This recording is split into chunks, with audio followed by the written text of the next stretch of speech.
Hey, I'm Larissa from Beekeeping Made Simple, and this video is about how I went from being a hobby beekeeper to running a beekeeping business full-time. This is the first in a series of videos about how to start and run a profitable beekeeping business. This first video is my story about how I got started, and then I'm going to go into more specifics about how you can get clients, do wholesale, and all of the different ways that you can make a profit from your bees and honey.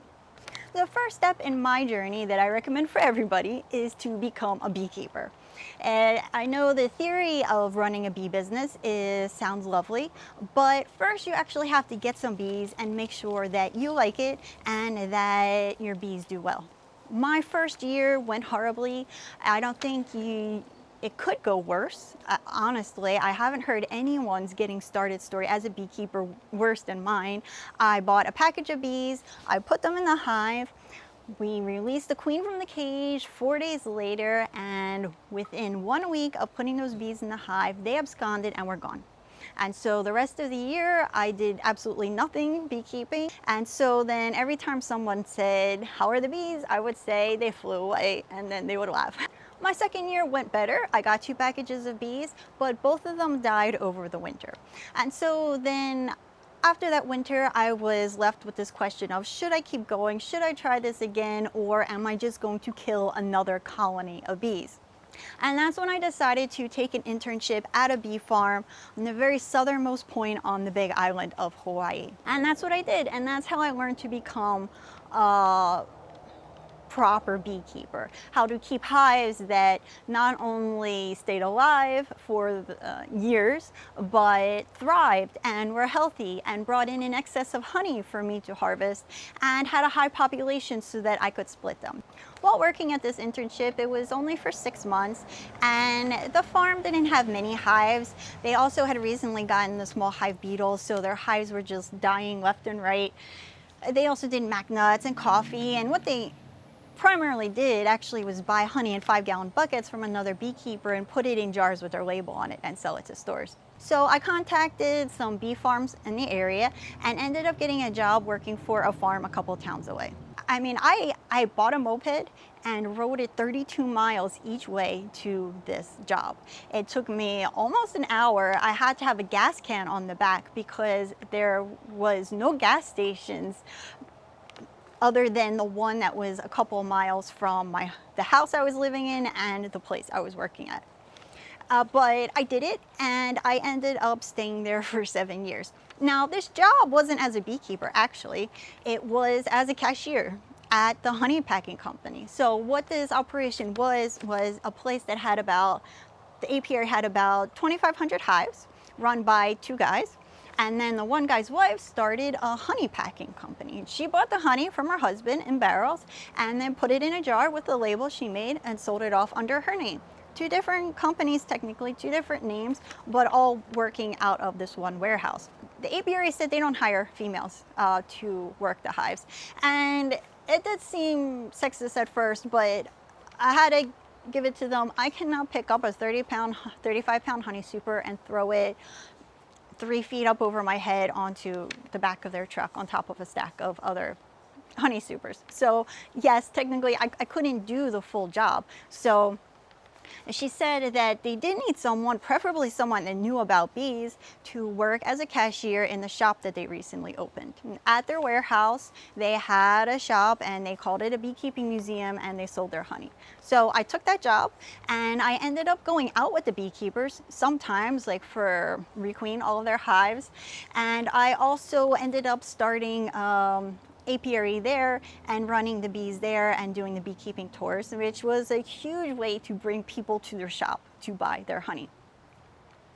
And so this allowed me to learn a lot about the business. I learned about how honey packing businesses work, and I learned about how these large apiaries worked. And I learned that I didn't want to run any of those. And I didn't want trucks and employees and a warehouse and all of this equipment that goes into running these businesses. And I also saw like what not to do. And I cannot really recommend enough if you have the opportunity to work for one of these companies. Even if it is just as an internship, 1 day a week, doing it for free. I was in my 30s when I did this non-paid internship, and everyone else was 10 years younger than me, but I did it anyway and I learned a lot, and I'm glad that I did it. Now, working for this honey packing company is what allowed me to ultimately start my own business, because this honey packing company told me that they get calls by chefs for comb honey and they cannot fulfill this request because her husband does not want to do comb honey. It's a pain in the butt and it is not worth it to him. And that was what I needed.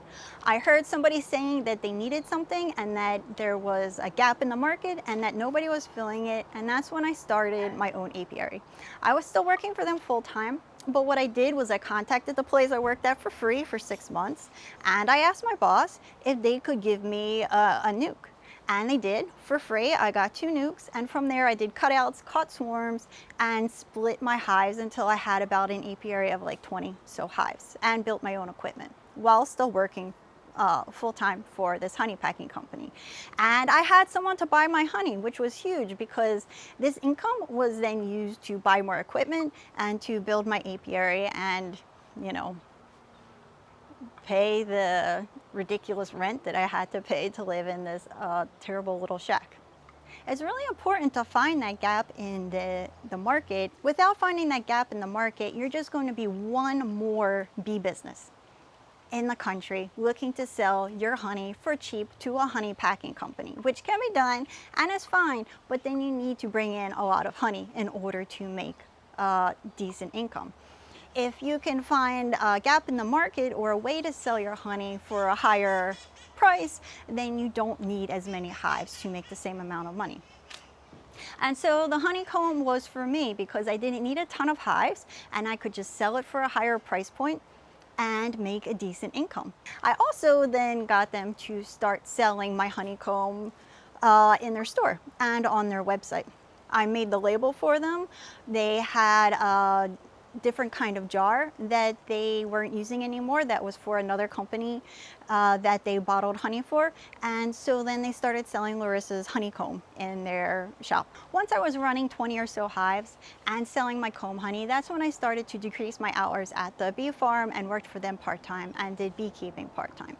I was finally able to stop working for them part-time once I started to get other sources of income than my comb honey, as I still didn't want to have, you know, like more than 30 hives, but I wasn't generating enough money from just selling comb honey from these 20 or so hives.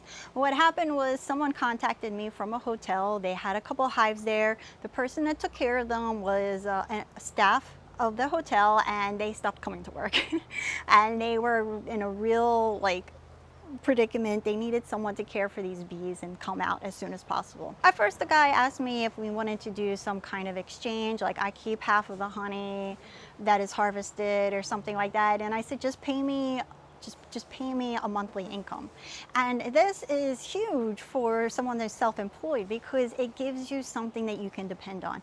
And now you can start to figure out exactly how much you're making that year and what you can maybe expenses you can afford, and whether you can then quit your job and be full-time. I made the mistake of telling them $300 a month, which was way too low, and then later had to increase that rate, which is a lot harder to do than starting out with a higher rate to begin with, especially knowing that they were, you know, in kind of a bad situation and they needed someone out there as soon as possible.